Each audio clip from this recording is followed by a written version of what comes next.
In April, people in a small village in Kenya learned about the strange events occurring near the savannah. The locals were shocked by what they saw. They had never encountered a lion in such an unusual situation before. But how did it get there? Most of the time, lions are found in the grasslands and open plains far from this particular area. Let's find out what happened.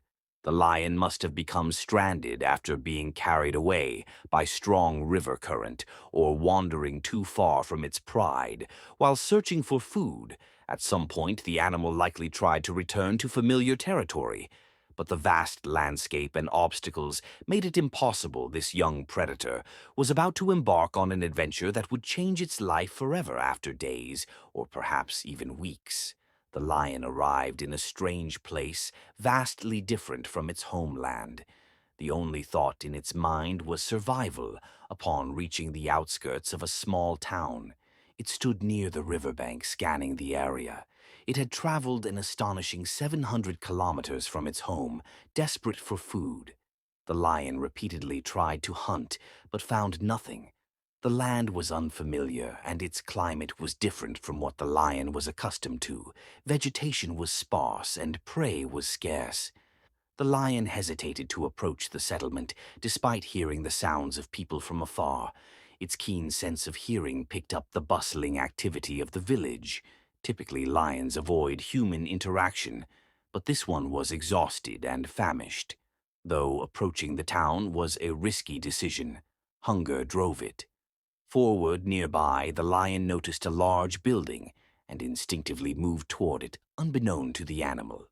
This was the local ranger station. Fatigued from its arduous journey, the lion collapsed near the entrance. Its weary expression reflected helplessness and despair, almost as if it were crying out for assistance. The local wildlife rangers soon noticed the unexpected visitor. One of them quickly raised the alarm, and two additional rangers were dispatched to assess the situation. The lion was an imposing sight. Its golden fur was thick, and its sharp claws were clearly visible. Understandably, the rangers hesitated to get too close with caution. The rangers approached to observe the animal more closely, ensuring they didn't startle it when they finally recognized what they were dealing with. They were left in disbelief. A large, formidable young male lion had mysteriously appeared near their town. The rangers were stunned but also sympathetic to the creature's condition. A closer look revealed that the lion had sustained a severe injury to one of its front paws. The wounded paw was tucked against its body as the lion lay motionless. Realizing the lion was in distress, the rangers felt compelled to help. Their first step was contacting the local Wildlife Conservation Authority. The authorities were equally astonished by the case and acted swiftly to provide assistance. Care was taken to treat the lion's wound, and the animal was given time to rest. Before long, the lion became well known throughout the village, earning the name Leo. The residents took an active role in caring for Leo. They provided food and fresh meat daily, though he only ate in small amounts. The lion seemed to recognize the kindness of his caretakers, yet his gaze often wandered toward the horizon, longing for home. As news of Leo's presence spread, people from neighboring villages came. See him, the rangers closely monitored the situation, ensuring that no one got too close to the wild animal experts, weighed in on the predicament, stating that Leo had no chance of surviving in this unfamiliar environment. He needed to return to his natural habitat immediately. But how could such a feat be accomplished, given the vast distance? The lion couldn't possibly make his way back alone. Even if he miraculously knew the route, he wouldn't survive the journey. The situation appeared hopeless. Samuel Guardian, head of the Wildlife Conservation Department, explained that such incidents had occurred before strong river currents or wandering too far from their territory, sometimes LED lions into unknown areas. Once stranded, these animals struggled to find food and often perished without intervention. Leo faced the same fate. The people, however, refused to let this happen. They were determined to find a solution as Leo's story gained attention. A plan was devised to ensure his safe return.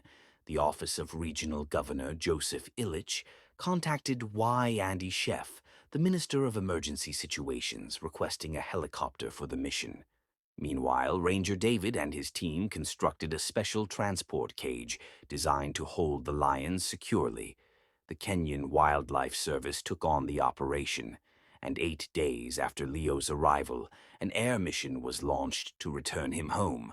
Such an undertaking had never been attempted before using a helicopter to transport an animal of Leo's size. Posed significant challenges despite the risks. The rescuers remained committed to saving his life to ensure his safety. Leo was temporarily sedated upon reaching the transport site. Wildlife expert Alexander Schell confirmed that the lion had been well fed and was in stable condition. Once sedated, Leo was carefully placed in the custom-made transport cage and loaded onto the helicopter. The village gathered to witness the event, cheering as Leo was prepared for departure. However, no one could have predicted what would happen next. During the long flight, an unexpected event unsettled the team.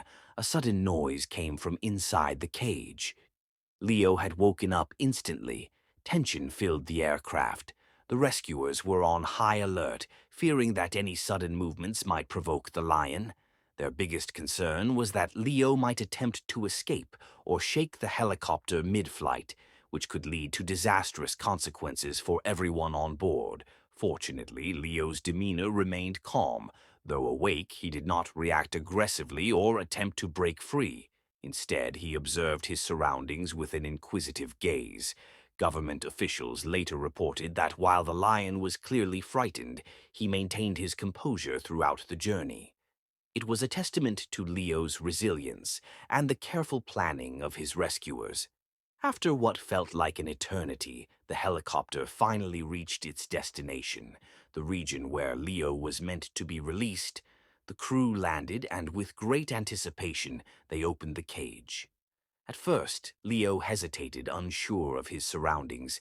Then, realizing he was home, he took off toward the savannah. The moment was both triumphant and emotional. The villagers, rescuers, and officials had worked tirelessly to give Leo a second chance at life.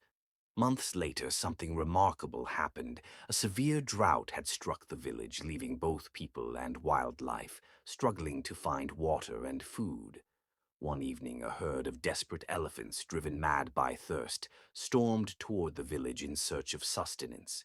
In their frenzy, they began destroying crops, knocking down structures, and endangering the villagers' lives as chaos unfolded. An unexpected figure emerged from the shadows.